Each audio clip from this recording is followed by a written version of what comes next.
불법 승계 의혹과 관련해 이재용 삼성전자 회장의 무죄가 확정되자 시민단체들이 좌담회를 열고 다른 재벌 대기업들에게 불법적 경영권 승계를 용인해준 것과 다름없다며 무죄 판결 이후에도 국민 피해 회복을 위해 정부가 해야 할 일들이 남아있다는 입장을 밝혔다. 참여연대, 민주사회를 위한 변호사 모임, 민변, 민생경제위원회, 경제개혁연대 등 7개 시민단체는 25일 오전 서울 종로구 참여연대 사무실에서 삼성 불법 합병 판결 의의와 후속과제 진단 좌담회를 열었다. 마침표 회장 등은 그룹 계열사 지배력을 강화하려 2015년 9월 삼성물산 제일모직을 부당하게 합병하고 관련 주가를 인위적으로 조작하고 합병 비율을 이 회장에게 유리하도록 산정한 혐의 등 19개 혐의로 기소됐지만 지난 17일 대법원에서 무죄가 확정됐다.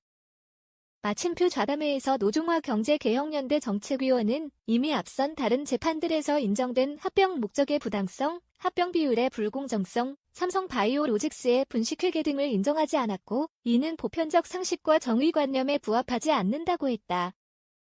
마침표 위원은 국정농단 사건의 여러 형사 판결 등에서 삼성물산 합병이 삼성그룹 지배권 강화를 위해 삼성그룹 차원에서 조직적으로 이뤄진 승계 작업의 일환이라는 사실이 인정되지만 이 사건 항소심은 이에 대해 합병 추진에 관련된 미래전략실의 구체적 역할은 이 사건에서 제출된 증거 등에 따라 독립적으로 판단되어야 하는 것이지 선행사건에서 의입한 시에 어떠한 영향을 받아야 하는 게 아니라고 했다고 짚었다.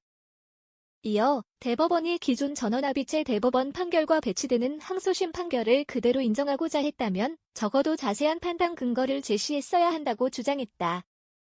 삼성물산 최대 주주였던 국민연금의 손실 등 국민이 입은 피해를 되짚는 한편 이번 판결로 향후 비슷한 사례들이 발생할 수 있다는 우려도 이어졌다. 김은정 참여연대 협동사무처장은 이 사건으로 이 회장은 최소한의 자금으로 삼성전자에 대한 간접 지배력을 확보하는 데 성공했고 국민연금은 막대한 투자 손실을 입었으며 외국계 투자자에게 배상한 비용조차 국민 세금으로 충당되는 상황이 벌어졌다며 정부는 공동 불법 행위자에 대한 구상권 행사, 국민연금공단의 주주대표 소송 지원, 국민연금의 독립성과 책무성 강화 등 국민 피해 회복을 위해 노력해야 한다고 했다.